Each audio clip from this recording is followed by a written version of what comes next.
નમસ્કાર, આપ જોઈ રહ્યા છો દે ધનાધન આઈપીએલ ને હું છું જય શર્મા. આજે આઈપીએલ 2025ની 24મી મેચ છે અને આ 24મી મેચ બેંગલુરુ અને દિલ્હી વચ્ચે રમાવાની છે. જો બેંગલુરુની વાત કરવામાં આવે તો બેંગલુરુ અત્યાર સુધીમાં 4 મેચ રમી છે, જેમાંથી 3 જીતી છે અને 1 હારી છે, જ્યારે દિલ્હી 3 મેચ રમી છે અને 3 મેચમાં જીત મેળવી છે. તો આજે બેંગલુરુ અને દિલ્હી વચ્ચેની મેચ કેવી રહેશે તે વિશે ચર્ચા કરીશું અને આ ચર્ચા કરવા માટે આપણી સાથે જોડાયા છે સ્પોર્ટ્સ એક્સપર્ટ અશોક મિસ્ત્રી. અશોકભાઈ, આપનું સ્વાગત છે. થેન્ક યુ ભાઈ. અશોકભાઈ, આપણે ચર્ચાની શરૂઆત કરીએ તે પહેલા જોઈએ એક ખાસ રિપોર્ટ. રોમાંચક મેચનો સિલસિલો યથાવત છે, ત્યારે આજે સાંજે 7:30 હૈદરાબાદમાં રોયલ ચેલેન્જર બેંગલુરુ અને દિલ્હી કેપિટલ્સ વચ્ચે એક મુકાબલો થવાનો છે. દિલ્હીની ટીમ તમામ મેચો જીતીને પોઈન્ટ ટેબલ પર બીજા ક્રમે છે, જ્યારે બેંગલુરુ 4માંથી 3 મેચો જીતીને ત્રીજા ક્રમે પહોંચી ગઈ છે. આજે રજત પાટીદાર અને અક્ષર પટેલની કેપ્ટનશીપની કસોટી થશે. દિલ્હીમાં Faf du Plessis, Fraser, Porel, KL Rahul, Stubbs જેવા બેટર્સ છે, જ્યારે કુલદીપ, આશુતોષ, વિપ્રન, સ્ટાર્ક અને અક્ષર જેવા બોલર્સ છે. બેંગલુરુ પણ મજબૂત ટીમ છે, જેમાં વિરાટ, સોલ્ટ, પડિક્કલ, લિવિંગસ્ટોન, જીતેશ જેવા બેટર્સ સાથે જ યશ, હેઝલવુડ, ભુવી, કૃણાલ જેવા બોલર્સ પણ છે. બંને ટીમો મજબૂત છે અને સ્ટાર સ્ટેટેડ છે, એટલે કે મેચ રોમાંચક થવાની શક્યતા છે. બેંગલુરુ પાસે મજબૂત બેટિંગ અને દિલ્હીની મજબૂત બોલિંગ વચ્ચે ટક્કર જોવા મળી શકે છે.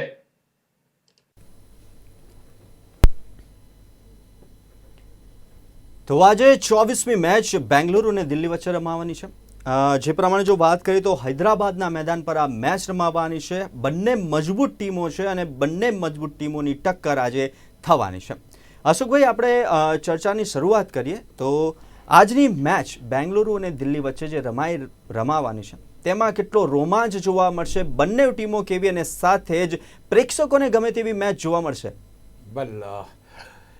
આજકાલ એક ફેશન બની ગઈ છે કે ભાઈ પ્રેક્ષકોને ચોગ્ગા છગ્ગા જોવા મળે અને દરેક મેચમાં ચોગ્ગા છગ્ગા એ જોવા પણ મળે, એમને જોવા ગમે અને જોવા મળે. પરમ દિવસની મેચો હતી, બંને ટીમોએ 200 રન બનાવ્યા, કુલ 400 ઉપરનો સ્કોર, 400 તો 800 ઉપરનો સ્કોર બની ગયો. ગઈકાલે પણ તમે જુઓ તો ગઈકાલે શાનદાર રમત, 200 રનનો સ્કોર આપણને ગુજરાતનો જોવા મળ્યો. આજે પણ જ્યારે આ બંને મેચો, બંને ટીમો જે છે મજબૂત ટીમો છે, અને જ્યારે મજબૂત ટીમો હોય ત્યારે દરેક વખતે રોમાંચનું હોવું જરૂરી છે. એટલે આ જે રોમાંચ છે એ એટલા માટે અગત્યનો બને છે કે રોમાંચના કારણે જ લોકો મેદાન ઉપર ઉતરે છે, અને એટલા માટે જ લોકો મેદાન ઉપર મેચો જોવા માટે આવે છે. એટલે કે સૌથી વધારે પ્રેક્ષકો જ્યારે આઈપીએલની મેચો જોવા આવતા હોય તો સ્વાભાવિક રીતે જબરજસ્ત બેટિંગ પ્રદર્શન જોવા આવતા હોય એ સ્વાભાવિક છે. અહીંયા આગળ જે બે ટીમો છે, બે ટીમો પણ જોરદાર છે, કારણ કે વિજયની વાત કરો, તમે જીતવાની વાત કરો તો બંને ટીમોએ વિજયનો સ્વાદ ચાખી લીધો છે, પણ બેંગ્લોરની ટીમે પરાજયનો પણ સ્વાદ ચાખ્યો છે.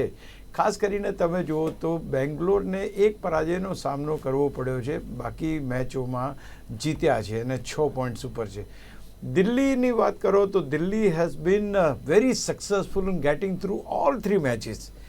3 મેચો જીતીને ટોચ ઉપર, એટલે કે હતું, હવે એ નંબર 2 પર થયું, કારણ કે ગુજરાત ટાઇટન્સના 8 પોઈન્ટ થયા એટલા માટે. તો અહીંયા આગળ દિલ્હી જે અજય ટીમ છે, જ્યારે આરસીબીની ટીમ છે, ફોર્મમાં ટીમ છે, મેચો જીત્યા પણ છે, મેચ હાર્યા પણ છે. 4 મેચોની અંદર 3 મેચોમાં જીત મેળવી છે. એક બાજુ કેએલ રાહુલ જેવો દિગ્ગજ ખેલાડી છે, તો બીજી બાજુ વિરાટ કોહલી જેવો દિગ્ગજ ખેલાડી છે. એટલે ભારતીય ટીમના રમતા ખેલાડીઓના ઘણા બધા ખેલાડીઓ બંને ટીમોમાંથી આજે મેદાન ઉપર ઉતરશે, એટલે એ પણ એક વ્યવસ્થિત મેચ જોવાની મજા આવે એવા ખેલાડીઓ તમને જોવા મળશે. એટલે જ્યારે તમારી પાસે સ્ટાર સ્ટડેડ પ્લેયર્સ હોય, ટીમ હોય રાધર, અને એવા સ્ટાર્સ એક પછી એક રમવાના હોય તો મેચ જોવાની મજા આવે. મેદાન નાનું છે, રન મોટા બની શકે છે, પણ તે છતાંય બોલરોનું પ્રભુત્વ ક્યાંક ને ક્યાંક આપણને જોવા મળ્યું છે. પણ બંને ટીમો સારી છે. એક વાત બીજી પણ અહીંયા કરવાનું મન થાય કે બેંગલુરુની ટીમ બેંગલુરુના મેદાન ઉપર માત્ર 50% મેચો જીતી છે, એટલે એમનો રેકોર્ડ એટલો સારો નથી કે પોતાના ઘર આંગણે તમામ મેચો જીતે. પણ તે છતાંય જે ફોર્મમાં અત્યારે બેંગ્લોર ચાલી રહ્યું છે આ પર્ટિક્યુલર સિઝનમાં 2025માં, એ ફેન્ટાસ્ટિક છે અને ક્યાંક એના કારણે આજની મેચ રોમાંચક તો થાય, પણ હું ને તમે અને બધા પ્રેક્ષકો કદાચ એ જ આશા રાખીએ કે આજે પણ 400+ સ્કોર જોવા મળે તો નવાઈ નહીં પામીએ આપણે. જી અશોકભાઈ, વાત કરીએ હવે ટીમોના પ્લેયર્સની, તો વિરાટ કોહલી, સોલ્ટ, પડિક્કલ સાથે છે લિવિંગસ્ટોન, જીતેશ અને ટીમ ડેવિડ મજબૂત બેટર્સ જોવા મળી રહ્યા છે. સાથે જની ટીમ જોરદાર પ્રદર્શન કરી શકશે? વેલ, જોરદાર પ્રદર્શન માટે અહીંયા એવું કહેવાય છે કે જ્યારે આ બે ટીમો વચ્ચેની મેચ હોય તો બેંગ્લોરની બેટિંગ બહુ દમદાર છે તો દિલ્હીની બોલિંગ બહુ દમદાર છે. પણ તે છતાંય જે બેટિંગ દિલ્હી પાસે ત્યારે બેંગ્લોર પાસે છે Virat Kohli, the way he is playing is terrific. પહેલાં 122ના સ્ટ્રાઇક રેટથી એ રન્સ બનાવતો હતો આની આગળની IPLમાં. અત્યારે ઇટ હેઝ ગોન ટુ 160ની આસપાસનો સ્ટ્રાઇક રેટ એનો છે. એટલે કે એણે પણ પાવર પ્લેમાં કેટલા ફાસ્ટ અને કેટલા ઝડપી રન બનાવી શકાય એ તમામ નુસ્ખા શીખી લીધા છે અને હવે મેદાન ઉપર એપ્લાય કરે છે. He gets going right from the day 1, એટલે કે પહેલા જ બોલથી ચોગ્ગા છગ્ગાની શરૂઆત હવે વિરાટ કોહલી પાસેથી આપણને જોવા મળી રહી છે. ફિલ સોલ્ટ એટલું સારું રમ્યા નથી, પણ એનું પણ બેટ એવું જબરજસ્ત છે. જો રમે તો શાનદાર રમે. આપણે આશા રાખીએ કે આજે એની બેટિંગ પણ જોવાની મજા આવે. ત્યાર પછી પડિક્કલ છે, not that in good form, but okay, આપણે એની પાસેથી અપેક્ષા ચોક્કસ રાખી શકીએ. પછી તમારી પાસે લિવિંગસ્ટોન છે, જીતેશ છે, ટીમ ડેવિડ છે. આ ત્રણ લોઅર મિડલ ઓર્ડરના બેટર્સે આ ગઈ મેચોમાં શાનદાર પ્રદર્શન કરીને જીત અપાવી છે ટીમને. એટલે આમનું જે કોન્ટ્રીબ્યુશન છે એ કોન્ટ્રીબ્યુશનને નજરઅંદાજ ના કરી શકાય. ત્યાર પછી તમારી પાસે કૃણાલ પંડ્યા આવે છે. આ એક એવો ઓલરાઉન્ડર કે જે બહુ જ મહત્ત્વની ઘડીઓમાં કામ લાગે એવો છે. એટલે કૃણાલ પંડ્યા તમારી પાસે છે, એ પણ એક સારી બેટિંગ કરી શકે છે, સારી બોલિંગ તો કરે જ છે. તો અહીંયા આગળ જ્યારે બેંગ્લુરુની ટીમ પાસે લગભગ 7થી 8 બેટર્સ તમને જોવા મળતા હોય તો હું માનું છું કે 200+ સ્કોર તો બને છે. અને હવે મેં કહ્યું એ પ્રમાણે કે 200નો સ્કોર તો ફેશન બની ગઈ છે. 150, 160 તો હવે કોઈ ગણતું જ નથી. તો આ જ્યારે પરિસ્થિતિ હોય તે વખતે આટલી સ્ટાર સ્ટડેડને આટલા મોટા માથા ધરાવતી ટીમ છે એટલે ક્યાંક એક મજબૂત સ્થિતિ આપણને જોવા મળી શકે છે ટીમની. અને નોટ ઓનલી ધેટ, દરેક વખતે વિરાટ કોહલી રમે એવું નથી. આપણે અપેક્ષા એ પણ રાખીએ કે આખી ટીમ એઝ અ ટીમ એક સારું પ્રદર્શન કરવામાં આવે. બીજી મહત્ત્વની વાત છે કે પાવર પ્લેમાં કેવી રીતે ફાસ્ટ રન બનાવવા, the trick of the trade is very much known to Virat Kohli. Phil સોલ્ટની વિકેટ જલ્દી પડે છે એટલે વિરાટ કોહલીની ગતિમાં કોઈ ફેર નથી આવતો. રન બનાવવાની ગતિ એની યથાવત રહે છે. એટલે એક અનુભવ છે જેની પાસે કોઈ પણ પરિસ્થિતિમાંથી પોતાનો માર્ગ કાઢીને ટીમ માટે રન કરવા, દે નો ઇટ વેરી વેલ. તો હું માનું છું કે એક મજબૂત ટીમ તરીકે ઉભરીને આવે, સારી બોલિંગ સામે પણ જીત ઝીલીને લોકોને 200+નો સ્કોર જોવો છે એ સ્કોર બતાવે. કારણ જે લોકો મેદાન ઉપર મેચ જોવા આવે છે એ ક્યાંક ને ક્યાંક વિરાટ કોહલીની સેન્ચુરી જોવા તો આવતા જ હોય કે એની બેટિંગ જોવા તો આવતા જ હોય. તો આપણે એ આશા રાખીએ કે આ બધા જે પ્રેક્ષકો છે જે કંઈક અપેક્ષાઓ લઈને આવે છે, આશા લઈને આવે છે, ક્યાંક એન્ટરટેનમેન્ટ એમને મળે, ક્યાંક એમનો પ્રિય ખેલાડી રમે. ગઈકાલે તમે જુઓ અમદાવાદના મેદાન ઉપર કેટલી બધી મજા આવી ગઈ જ્યારે શરૂઆતમાં ગુજરાતની ટીમ જ્યારે રમી ત્યારે. તો એ પ્રમાણે પોતાના ગમતા ખેલાડી પોતાના મેદાન ઉપર જો રમે તો એનો જોવાનો લાવો જે કલક છે તો આપણે અપેક્ષા કરી શકીએ કે એક સારું ટોટલ ટીમને મળે. તો આ વખતની મેચની અંદર સારું ટોટલ જોવા મળશે. આ વાત થઈ અશોકભાઈ બેંગલુરુની ટીમની. હવે વાત કરીએ દિલ્હીની ટીમની. તો શું છે બેટિંગની પરિસ્થિતિ દિલ્હીની ટીમમાં? ફાફ છે, ફેઝર છે, પોરેલ છે, KL રાહુલ છે, સ્ટબ્સ છે. આ કેટલા મજબૂત બેટર્સ? શું દિલ્હીની બેટિંગ KL રાહુલની આસપાસ ફરી રહી છે? KL રાહુલ કી બેટર તો છે, એમાં કોઈ બેમત નથી. જાણીતા બેટર્સની નામ તો સૂચિ જુઓ તમે તો એક બાજુ વિરાટ કોહલી ને બીજી બાજુ KL Rahul. Yes, it is fact. હવે વિરાટ કોહલી એક બાજુ છે, બીજી બાજુ KL રાહુલ છે. ત્યારે KL રાહુલે ની જવાબદારી એ બનશે કે કઈ રીતે આખી ટીમને એ એક સૂત્રમાં બાંધે છે. એટલા માટે કહું છું કે બાકીના બધા જે બેટર્સ છે એને લઈને એને ચાલવું પડશે. એક બેટર તરીકે જો એ સારી રીતે શરૂઆત કરે તો ત્યાર પછી ફાફ ડુ પ્લેસિસ હમણાં બહુ સારું રમી ગયા, પણ દરેક વખતે રન બનાવે એવું બનતું નથી. 3 મેચો ચોક્કસ દિલ્હી જીત્યું છે, પણ જે સ્પાર્કલિંગ પરફોર્મન્સીસ જોઈએ એવા સ્પાર્કલિંગ પરફોર્મન્સીસ જણાયા નથી. Last time KL Rahul 70+ runs અને બનાવ્યા. તો એ રીતની જ્યારે ઇનિંગ રમતા હોય ત્યારે એની સાથે ફાફ ડુપ્લેસિસ એને સપોર્ટ કરે કે પોરેલ એને સપોર્ટ કરે કે સ્ટબ્સ એને સપોર્ટ કરે, એ સપોર્ટ કરીને 2-3 મોટી પાર્ટનરશિપ પણ KL રાહુલે બનાવવી પડશે. કારણ કે એમનો જે બેટર્સનો ગ્રાફ છે એ ગ્રાફ એટલો ઊંચો જતો નથી. ફાફ ડુપ્લેસિસ પ્લેસ એક્સેલન્ટ, એની સાથે પોરેલ છે, એ જો રમે તો ડેફિનેટલી પાવર પ્લેની અંદર જો સૌથી વધારે તમારે એડવાન્ટેજ લેવો હોય તો એ એડવાન્ટેજ લેવા માટે ફાફ ડુપ્લેસિસનું મેદાન પર ટકવું જરૂરી છે. ઇફ ઇ સ્ટેઝ યસ, તો હું માનું છું કે સ્કોરિંગમાં બહુ પ્રોબ્લેમ નહીં આવે. ઇફ હી ગોઝ અર્લી તો દરેક બેટિંગનો મીન્સ કે આખી બેટિંગનો જે ભાર છે એ KL રાહુલની આસપાસ આવી જશે. અને એટલા માટે KL Rahul has two ensure, હું હજુ પણ કહું છું કે ફાફ ડુપ્લેસિસ કરતાં પણ KL રાહુલની ભૂમિકા મહત્ત્વની છે. ફાફ ડુપ્લેસિસ એનો રોલ પ્લે કરશે, ધનાધની રન બનાવવાના હશે, બનાવી લેશે, પણ ઇનિંગ બનાવવાનું જે કામ છે, ઇનિંગ બનાવવાનું કામ KL રાહુલે કરવું પડશે. કારણ કે he can keep this scoreboard rotating અને અલગ બેટ્સમેનો સાથે રમીને એક મોટું ટોટલ ટીમને આપવાનું જે એણે આની આગલી મેચમાં કામ કર્યું હતું એ અત્યારે એને કરવું પડશે. What you say is correct કે એની આજુબાજુ એ આ જે રોટેટ થઈ રહી છે આખી જે ટીમની બેટિંગ જે છે દિલ્હીની, it is rotating around KL Rahul અને ફાફ ડુપ્લેસિસ.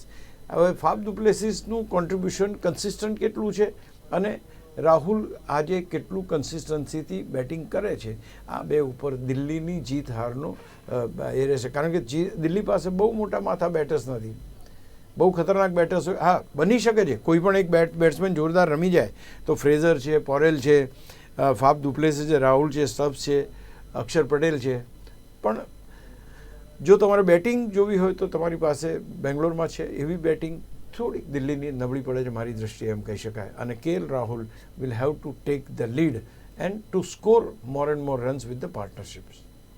અશોકભાઈ, આ વાત થઈ આપણે બેટિંગ ડિપાર્ટમેન્ટની. એક બાજુ વિરાટ કોહલી છે, સોલ છે, પડિક્કલ છે, તો બીજી બાજુ KL રાહુલ છે, ફાફ છે, ફ્રેઝર છે. હવે વાત કરીએ બોલિંગ ડિપાર્ટમેન્ટની, તો બેંગલુરુની બોલિંગ ડિપાર્ટમેન્ટ કેવું છે, સાથે જ કૃણાલ અને હેઝલવુડ કેટલા મજબૂત બોલર્સ? આપણે હમણાં રિસન્ટમાં જ એક મેચ જોઈ, બહુ સરસ મેચ મુંબઈ સાથેની, અને એમાં જે રીતે હેઝલવુડે બોલિંગ નાખી હતી, એની પહેલીની મેચમાં બી હેઝલવુડે 3 વિકેટ લીધી. Hazlewood is the most dangerous bowler so far. કારણ કે ઓસ્ટ્રેલિયાનો એક ઝડપી બોલર, ફાસ્ટ બોલર, બંને બાજુ બોલને સ્વિંગ કરી શકે છે, બહુ સરસ એક્યુરેસી મેન્ટેન કરે છે અને સૌથી વધુ સારી વિકેટો લઈ શકે છે. He is the most important as far as the bowling is concern. તમારી પાસે યશ છે, યશ દયાલ, ભુવનેશ્વર કુમાર છે તમારી પાસે. યશ પણ સારી બોલિંગ કરે છે, લેફ્ટ આર્મ બોલિંગથી બહારની તરફ બોલ બહુ સરસ રીતે કાઢે. ભુવનેશ્વર કુમાર અનુભવી ખેલાડી, એક ખેલાડી છે કે જેને તમારે સારા બોલરમાં ગણવા પડે.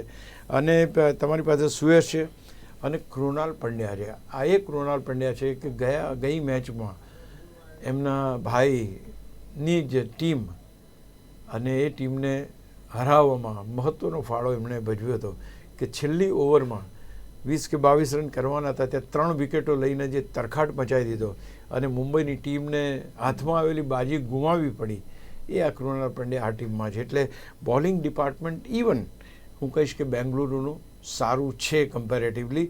હવે સવાલ એ છે ભુવનેશ્વર કુમાર કેટલી સારી line length and direction maintain કરી શકે છે, અને ત્યાર પછી હેઝલવુડ આજે કેવી બોલિંગ કરે છે. એટલે હેઝલવુડ અને ભુવી આ બંનેની બોલિંગ જો પાવર પ્લેમાં દિલ્હીના 1-2 બેટર્સને ખાઈ જાય છે તો તકલીફ ઊભી કરી શકે છે. હવે વાત કરીએ દિલ્હીના બોલર્સની, બોલિંગ ડિપાર્ટમેન્ટની, તો દિલ્હીના બોલર્સ જોરદાર કહી શકાય. જે પ્રમાણે અગાઉ પણ કહ્યું કે ક્યાંક બેંગલુરુની બેટિંગ જોરદાર છે તો બીજી બાજુ દિલ્હીની બોલિંગ જોરદાર છે. દિલ્હીના બોલર્સની વાત કરીએ તો કુલદીપ, મુકેશ કુમાર, આશુતોષ, મોહિત, મજબૂત બોલિંગ લાઇનઅપ કહી શકાય. તમે મિચેલ સ્ટાર્કને ભૂલ્યા. આપણે મિચેલ સ્ટાર્કની વાત કરીએ તો is one of the best player, one of the great bowler. દિલ્હીની બોલિંગનો મેઇન આધારસ્તંભ જેને કહેવાય, 5 વિકેટો લઈને દિલ્હીને જીત અપાવી હતી એ પણ આપણને ખબર છે. ત્યાર પછી તમારી પાસે કુલદીપ છે. Kuldeep is always most dangerous spinner અને બહુ જ સારામાં સારી બોલિંગ ધરાવતો વ્યક્તિ છે. એટલે he is one of the good. તમારી પાસે મોહિત શર્મા છે. મોહિત શર્મા IPLમાં સૌથી સારી બોલિંગ કરીને સૌથી વધારે વિકેટો લેવાનો રેકોર્ડ એના નામે છે, એટલે એક ખેલાડી છે. આશુતોષ છે, તો તમારે બધું વિપ્રન નિગમ છે, એ એક સારું બોલિંગ કરી શકે છે. તો અહીંયા આગળ થોડીક થિકનેસ બોલિંગ મને દિલ્હીમાં જણાય છે, કારણ કે મિચેલ સ્ટાર્ક અને કુલદીપ અને મુકેશ કુમાર કે જે બહુ સારી મૂવમેન્ટ કરે છે. ઇટ ડઝન્ટ હેવ ધેટ પેસ, પણ એટલું સારી મૂવમેન્ટ કરીને બંને બાજુ બોલને મૂવ કરાવડાવે છે અને વિકેટો લેવામાં સફળતા મેળવે. એટલે અહીંયા તમારે એમ કહેવું પડે થોડીક, જેને કહેવાય કે આપણે દિલ્હીને પ્લસ પોઈન્ટ આપવો પડે અહીંયા, કે જે એના બોલર્સ જે છે એ બેંગલુરુના બોલર્સ કરતાં ચડિયાતા છે. એટલે મીન્સ કે આમ બાકી તો એવું છે કે one bad shot and one good delivery એ કોઈ પણ બોલર હોય પછી બેટ્સમેનને આઉટ થવાનું હોય છે, એટલે એ તો અલગ છે. પણ યસ, થોડીક એને અહીંયા આગળ પ્લસ પોઈન્ટ મળશે દિલ્હીને એની બોલિંગ માટે. તો હવે વાત કરીએ દિલ્હી અને બેંગલુરુની, તો દિલ્હીના કેએલ રાહુલ અને બેંગલુરુના વિરાટ કોહલી, આ બંને વચ્ચે કેવી રહેશે ટક્કર? ત્યારે તમારી પાસે મોટા મોટા સ્ટાર ખેલાડીઓ હોય ને, ત્યારે હવે કમ્પેરિઝન કરવાનું મન થાય. કારણ કે એક બાજુ બેંગ્લોરમાંથી રમી રહ્યા છે આ ખેલાડી, અને એ ખેલાડી એ વિરાટ કોહલી છે. વિરાટ કોહલી આ બાજુ છે, કેએલ રાહુલ પેલી બાજુ. બંને ધરખમ બેટર્સ, બંને T20માં શાનદાર પ્રદર્શન કરનાર, બંને સારામાં સારું રમી શકનાર ખેલાડીઓ. એટલે આ બે વચ્ચે, અને બંને ઇન્ડિયન ટીમના ખેલાડીઓ, એટલા માટે આ બેની કમ્પેરિઝન આપણે થાય કે આ બે કેવું પ્રદર્શન કરશે. કારણ કે એક વસ્તુ ચોક્કસ છે કે તમારી પાસે એક સ્ટાર બેટ્સમેન હોય, એ સ્ટાર બેટ્સમેન જે ટીમનો star batsman on that particular day રમી ગયો, એ ટીમની નૈયા પાર થઈ ગઈ. એટલે અહીંયા આગળ બહુ જરૂરી છે કે આજે વિરાટ કોહલી રમે છે કે કેએલ રાહુલ રમે છે. વિરાટ કોહલી ગઈ મેચમાં બી શાનદાર રમ્યો છે, કેએલ રાહુલ ગઈ મેચમાં શાનદાર રમ્યો છે, એણે એની ટીમને જીતાડી છે, વિરાટ કોહલી એની ટીમને જીતાડી છે. હવે જ્યારે બંને ટોચના ખેલાડીઓ પોતપોતાની ટીમોને જીતાડવાની દમ ભરતા હોય, તો પછી એ બે વચ્ચેની કોમ્પિટિશન કેવી જબરદસ્ત થાય. એટલે માનું છું ત્યાં સુધી આ એક બહુ જ મહત્ત્વની એક એને રસાકસી જોવા મળશે. બીજું કે ઘણા દિલ્હીના જે ખેલાડીઓ ફાફ દુ પ્લેસિસ, તો એ પહેલાં બેંગ્લોરમાં રમતા હતા, એટલે એ ટીમ સામે હવે ફરી રમવાનું, એ જ મેદાન ઉપર ફરી રમવાનું. તો આ પણ પરિસ્થિતિ છે. પણ અહીંયા જે કીધું એ બંને વચ્ચેનું બેટલ જોવાની બહુ મજા આવશે કે કોણ કોના કરતાં ચડિયાતો. T20 ક્રિકેટની અંદર, અને એ પણ IPLમાં જેના રન વધારે થાય છે, જેના ચોગ્ગા છગ્ગા વધારે વાગે છે, એની બોલબાલા હોય છે. એટલે આજે બંનેમાંથી કયા ખેલાડીની બોલબાલા જોવા મળે છે એ ક્યાંક જોવાની મજા આવશે. જે અશોકભાઈ, હવે વાત કરીએ ટોસની. બોલિંગ, બેટિંગ અને કેપ્ટન્સની વાત થઈ ગઈ, કોની જોડી જોરદાર રહેશે તેની પણ વાત થઈ ગઈ. તો હવે ટોસ કેટલો મહત્વનો, ને આ પીચ પ્રમાણે ટોસ પછી બોલિંગ કે બેટિંગ? ને હવે તો એક ટ્રેન્ડ જ બની ગયો છે ભાઈ, ચેસ કરવાના. એટલે ટોસ જીતે એટલે પહેલાં સામેવાળી ટીમને બેટિંગ આપવાની. એટલે આપણી બોલિંગ જેટલી હોય એ પ્રમાણે આપણને ખ્યાલ આવી જાય, અને પછી ચેસ કરવાના, એ સ્કોરને બનાવવાનો. I think that is a trend. હું માનતો નથી કે ટ્રેન્ડમાં કોઈ ફેરફાર આવે.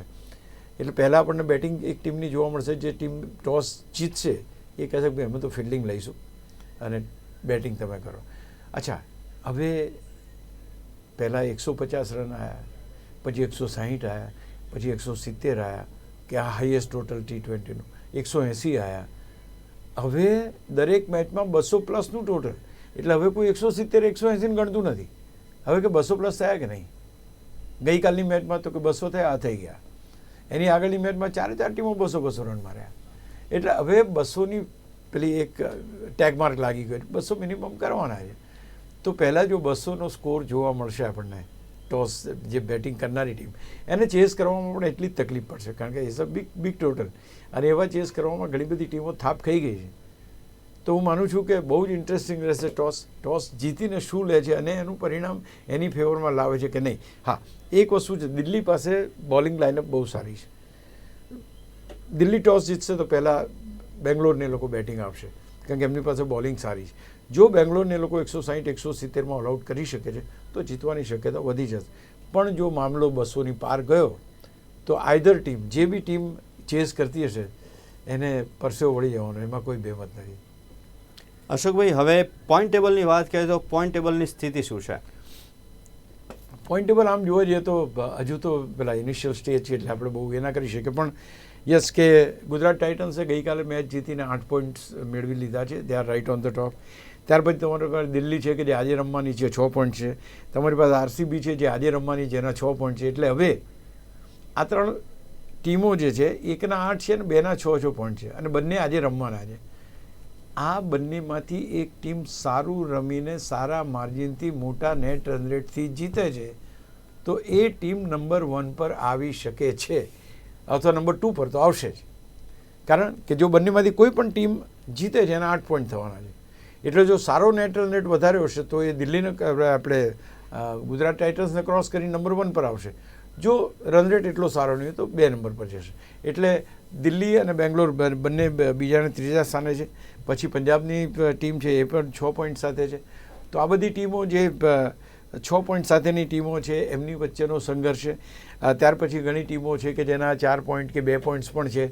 4 પોઈન્ટવાળી ટીમ છે KKR ને રાજસ્થાન રોયલ, અને 2-2 વાળી ટીમ છે 5-5 વખતની ચેમ્પિયન ટીમ રહી ચૂકી છે મુંબઈ અને CSK, અને એની સાથે હૈદરાબાદ. આ બધી 2 પોઈન્ટ ઉપર છે. આ ટીમો કેટલી લડત આપી શકે છે તો એના માટે એવું થઈ શકે કે ભાઈ તમામ મેચો જીતવી પડે અથવા તો જે બાકી મેચો છે એમાંથી આટલી જીતવી પડે. સંઘર્ષ જબરજસ્ત છે. પણ પોઈન્ટ ટેબલ અત્યારના તબક્કે ગુજરાત ટાઇટન્સ નંબર 1 છે.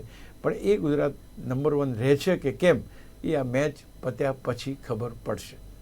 જી અશોકભાઈ, આજે 24મી મેચ બેંગલુરુ અને દિલ્હી વચ્ચે રમાવાની છે. બેંગલુરુની ફેન્ટાસ્ટિક ફોર્મમાં જોવા મળી રહ્યું છે તો સાથે તેની બેટિંગ પણ દમદાર છે. તો બીજી બાજુ જોઈએ દિલ્હી, તો દિલ્હી માટે હાલ થોડુંક ક્યાંક 19-20 જેવું જોવા મળી રહ્યું છે કેમ કે તેની બોલિંગ જોરદાર છે અને બેટિંગની અંદર ક્યાંક થોડુંક લોઅર પોઈન્ટ્સ જોવા મળી રહ્યા છે. એક બાજુ વિરાટ છે તો એક બાજુ KL રાહુલ છે. તો આજે મેચ કેવી રહેશે, રસપ્રદ જોવા મળશે કે નહીં તે તો આવનારો સમય બતાવશે. ને આપ અમારી સાથે ચર્ચા કરવા માટે જોડાયા તે બદલ ખૂબ ખૂબ આભાર. Thank you. તો આથી IPL 2025ની 24મી મેચની ચર્ચા, આવી જ દરેક મેચની ચર્ચા, એનાલિસિસ, ડિસ્કશન તેમજ પ્રિવ્યૂ અને રિવ્યૂ માટે જોતા રહો દે ધનાધન IPL આવતીકાલે સવારે 11:30 કલાકે. નમસ્કાર.